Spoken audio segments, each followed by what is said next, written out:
Hello, welcome to State of the Nation.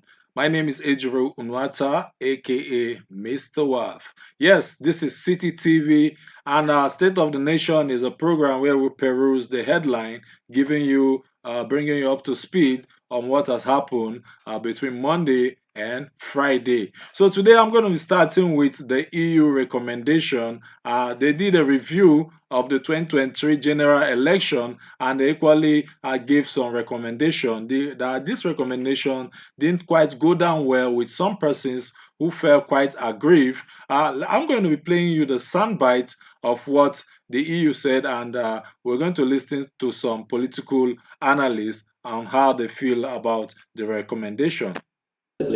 Nigeria has signed up to key regional and international commitments for democratic elections. While we consider the electoral legal framework provides an adequate foundation for the conduct of democratic elections, there are ambiguities in the law. Although we know what to do, we know that this is the right way to go. Those 25 recommendations by European Union electoral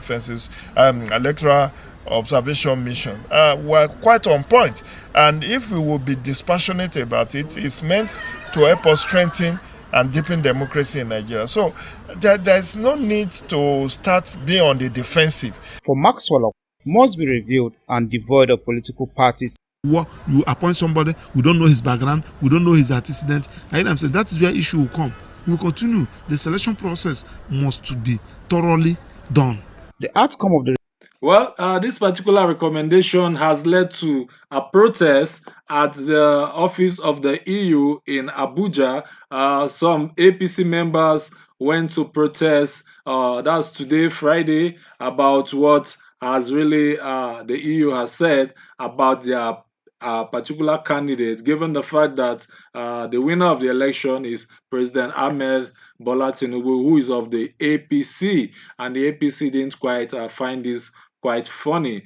This particular recommendation has really forced INEC to equally bring out their own review. All right, initially INEC said they don't want to join issue because of litigation in court and all that, but we saw that immediately after this recommendation, INEC had to equally review their own particular what happened during the election. But before I go into what INEC said, let me equally share some of the recommendation that the EU made to Nigerians. I'm just going to read a little of some of this recommendation. If you want to get more of it, you go probably get the newspaper. All right. So let me give you some of the recommendation. They target priority recommendation, and one of them is removing ambiguity in the law. That's one of the recommendation they said. Another is establishing a publicly accountable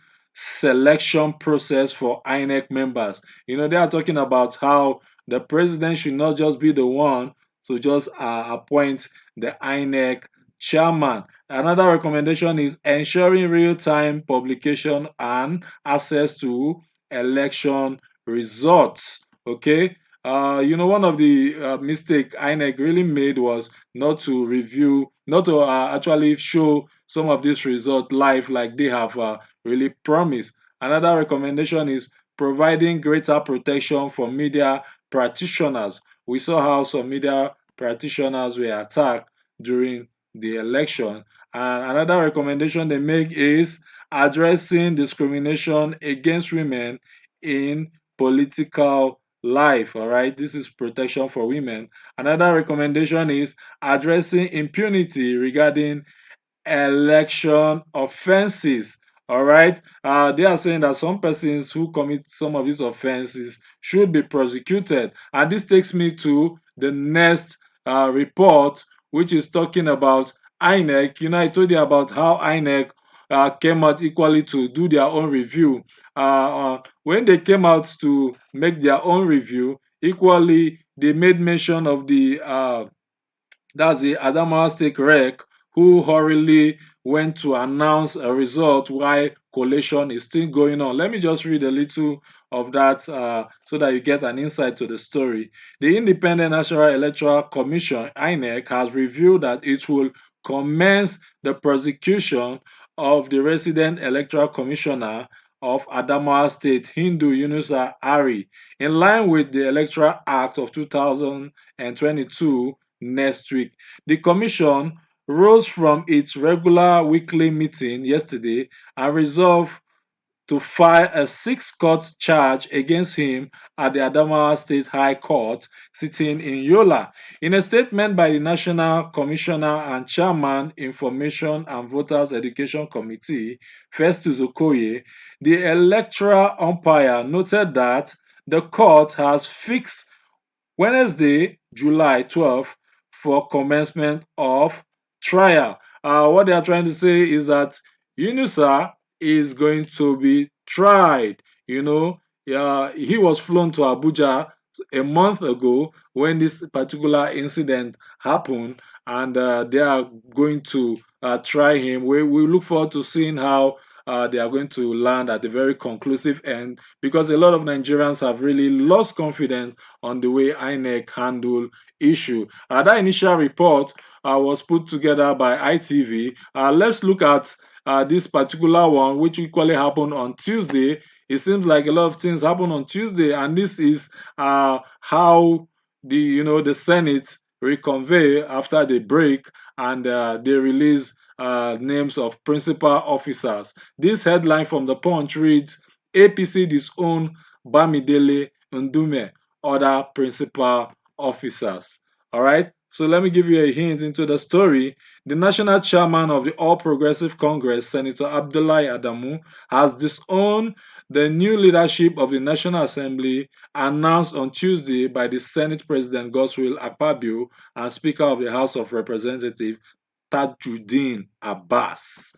Okay, Adamu, who labeled the report as a rumor at a crucial meeting of the National Working Committee of the APC governors at the party secretariat, said the party has not officially stated the presiding officer. Normally, traditionally, what really happens is that the party will have to give a list to the leadership of the house so that they can equally make known who are to be given this particular position. But it seems like since we have an uncommon changer, uncommon transformator, who in person of the Senate President, he has released an uncommon list, and the list equally puts forth to rest some issues. Like the issue of Wike and Tambuwa. Tambuwa wants to be the minority leader, and Wike wants to pay back.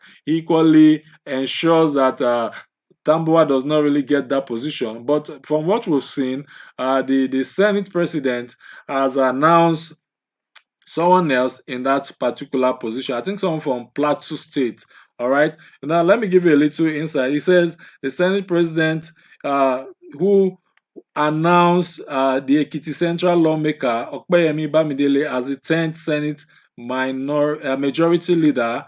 The Senate President also announced Senator Dave Umahi of Ebonyi South as deputy minority leader, Ale Ndume Borno South as chief whip, and Lola Ashiru Kwara South as the deputy whip. All right, this didn't quite go down well with the APC, but some persons are insinuating that this must be a Tinubu list, because we know what really transpired prior to the election, how Adamu, who happens to be the APC chairman, how they came out with the former Senate President Ahmed Lawal as their consensus candidate, and this did quite go well with the President Ahmed Tinubu then.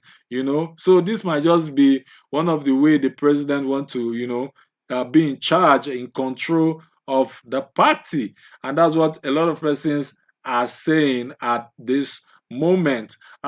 This is where we draw the curtain for today's State of the Nation. I look forward to seeing you some other time. If you want to get more of this news, go to my handle on Twitter at Diniwaf. That's on Twitter. Go to my YouTube page, Mr. Waf Gallery, and follow me there to get more information. See you some other time. And this is City TV. I'll see you when I see you.